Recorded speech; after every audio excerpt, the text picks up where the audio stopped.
どうもこんにちは。金子でございます。ということで、本日の食材がこちら。南洋ブダイっていうことでね。それではこちらをさばいていく。はい、改めまして、本日の食材がこちら。南洋ブダイ。っていうことでね、すごい色した魚ですよね。こちら、見てわかる通り、沖縄の方の魚なんですね。で、これ向こうではね、ゲンナーって呼ぶらしいですね。で正式名が南洋ブダイと。ちなみにこちら通販で購入しました。お値段1尾4700円でした。プラス送料なので5700円ですね。そしたら珍しい魚ですので、観察していきましょう。まず全体がこんな感じ。とにかく青いですね。で、お腹の方は薄い青なんですけど、背中の方に行くにつれて、とても濃い青になってきます。で、ヒレはこんな感じですね。めちゃくちゃ綺麗だね。で、尻尾はこう2本飛び出てますね。幅が広めの尻尾ですね。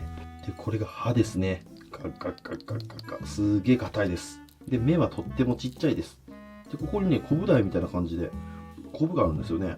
でもね、魚のコブはもう、コブダイのコブで僕、懲りてるんで、ここは食べません。絶対美味しくないので。そんな感じのお魚ですね。はい、そうしましたら、調べたところ、こちらの南洋ブダイ、どうやら皮目に旨味があるらしくてですね、鮮度もまあよろしいので、今日はこちらの南洋ブダイを使って、南洋ブダイの湯引き、霜降りですね。と、あと塩焼きと水炊きも作ろうかな。3品作っていきたいと思います。まずはこちら、鱗を落としていきますね。もう僕ね、いろんな鱗かきいただくんで、もうすっげえたくさん種類あるんですよ。こんだけ種類ありますからね。でもなんかみんなこれ使ってますよね。今日ちょっとこれ使ってみましょうか。いきます。これにします。あ、でもこれでもなかなか取れんな。ちょっとこの魚めちゃめちゃ鱗取りにくいな。あ、これめっちゃいいわ。ブダイに最適だわ、これ。最初諦めてごめんねって感じ。でもね、これめっちゃ鱗硬いです、この魚。これもしかして手で取った方が一番いいんじゃない？いや、そんなこともね。あ、これもいいな。こう、ちっちゃいところを攻めれますね、こうやって。これなんだかんだ言ってやっぱこれが一番いいかな。これが一番いいわ。はい。で、このように鱗が取れました。でね、この魚内臓がめちゃめちゃ臭いらしいんですよ。なので、ちょっと今日変わったさばき方します。この状態から内臓も取らずに、まず真ん中に1本軽く入れます。はい。そうしたら背中に入れて、まず背中の身を外します。内臓を傷つけないように下ろす。はい。外せれました。そしたら反対側も同じですね。真ん中に1本入れて、で、入れたら、こうちょっと斜めにして、こう入れていく。で、背中も同じように入れる。で、ここね、ここ斜めに落とす。キワキワを攻めて、はい、これで背中の方が抜けました。そしたら、お腹を傷つけずにさばけます。で、こっち側もちょっとやってみましょうか。こっち側もこうゆっくり入れてって、腹骨の上を通すイメージ。僕このやり方初めてやるんですけど、まあ、こんな感じでいいんじゃないでしょうか。お腹の方。わかりますかね、こう、腹骨の上通ってるんですよ。もうこっからちょっとでも下に行ったらもう臭い内臓が詰まってます。もう一回いきます。腹骨の上をギリギリ通していく。ちょっとかなり攻めてみましょうか。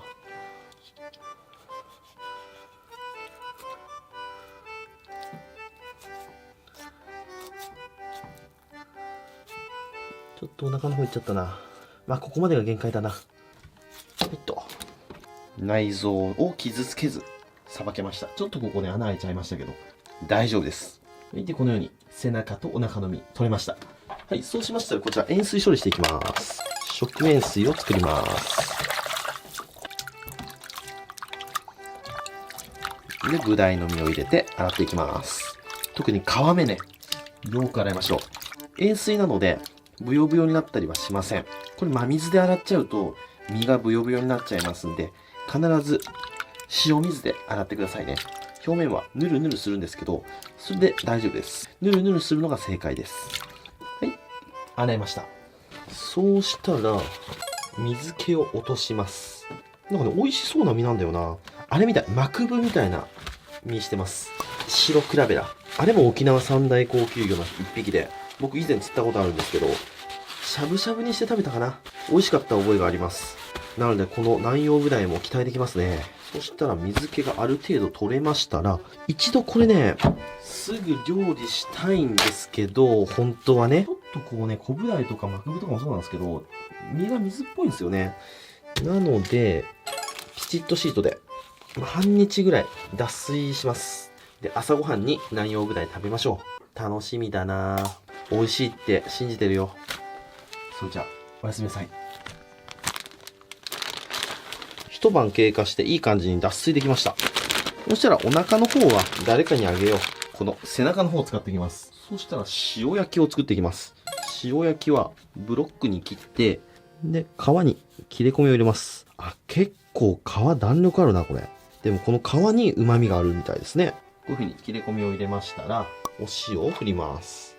ちょっと強めに振りました。これで焼いていきます。で、焼いてる間に水炊きを作っていきましょう。ぶつ切りにして、一人鍋に昆布の戻し汁を入れます。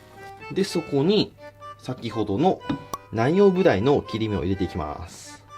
で、長ネギもザクザクザクザクと切って入れます。で、白菜も太いところはそぎ切りにして、で、葉っぱのところはぶつ切りに。で、少しお酒とお醤油をちょこんと入れて、固形燃料に火をつけて、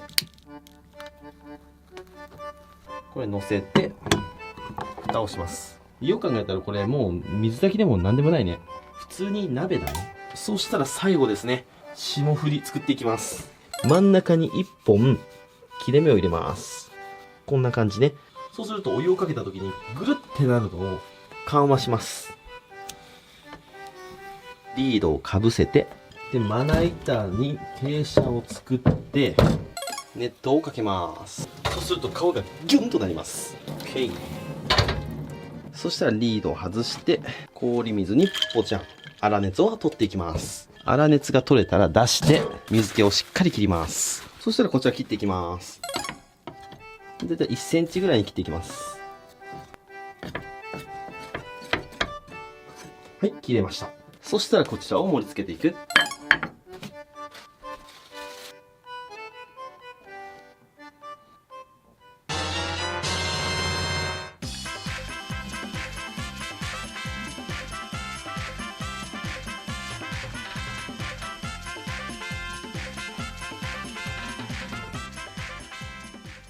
はい、じゃあ完成。いただきます。よっしゃ、食べていこう。塩焼き、お鍋、お刺身。やっぱりまずはお刺身かな。こちらですね。美味しそうじゃないですか。ではでは、じゃあ醤油にちょっとつけていただきます。うまいわ。皮のコリコリ感と身のねっとり感がいい感じ。で、やっぱりね、脱水シートで寝かしたの大正解ですね。多分これ脱水シートやんなかったらちょっと水っぽい刺身だったと思います。すごく身も締まってて美味しいです。白身魚とカジキマグロの中間みたいな味ですね。珍しい味だ。臭みもなくとっても美味しい白身だと僕は思います。次はこちら。焼いたらどうなるかな？匂いは、なんか甲殻類みたいな匂いしますね。やっぱり餌が甲殻類だから焼いた時に甲殻類の匂いするのかな？関係あるのかな？そういうの。マダイ焼いた時にこんな匂いしないもんな。でもマダイもエビ食べるもんな。もういや、食べてみます。いただきます。うまい。とろける。なんかタチウオみたい。これ塩焼きめっちゃ美味しいよ。で、強めのお塩。これ正解。もっと淡白だと思ったら、すごくしっとりしてて、中から旨味がじゅわっじゅわっと出てきますね。次はこちら、お鍋。水炊きのつもりがお鍋になってしまいました。もみじおろしとネギを器の中に入れて、ポン酢。じゃあまずはおつゆと何もつけずに切り身いただきます。さあどうでしょうか。まずおつゆから。大成功してんじゃん。南洋ぶだいから出汁も出てるな。じゃあ南洋ぶだいいただきます。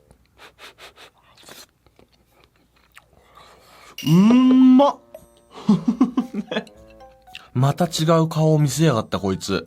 煮たらほわほわな身になった。旨味も濃いな。ちょっと待って、これマクブより俺好きかもしれん。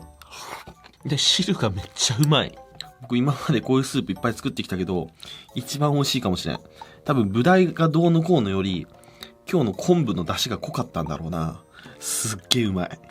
次はせっかくポン酢も作ったんで、ポン酢につけて、いただきます。うめえ。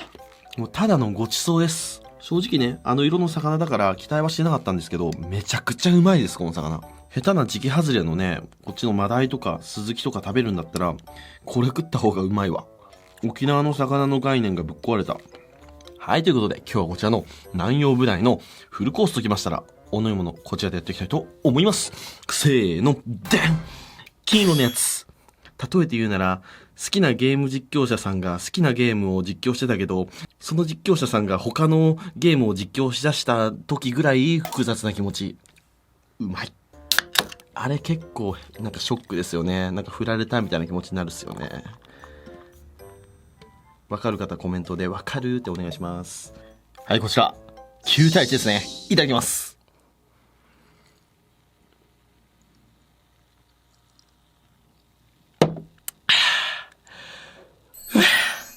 想像以上。それじゃっくり食べていくよ。ごちそうさまでした。ということで、今日は沖縄の青い魚、南洋ブダイを使って、霜降りとお鍋と、あと何でしたっけ、塩焼きだ。作ってみましたけども、どれも違う美味しさがあって、すごく楽しい食事でした。僕はね、鍋が一番好きでした。刺身も美味しかったけどね。量を食べるなら鍋。つまみなら刺身か塩焼きって感じですね。で、沖縄の魚って、いい意味でも悪い意味でも、脂の強い魚が少ないので、量食べれますよね。南の方の魚って正直あんまりいいイメージがないじゃないですか。僕もそう思ってたんですけど、今回の南洋ブダイはとても美味しかったです。また南の方の魚やっていきたいと思います。美味しくない場合は美味しくないって言うけどね。はい。というわけで今日はご視聴ありがとうございました。バイバイ。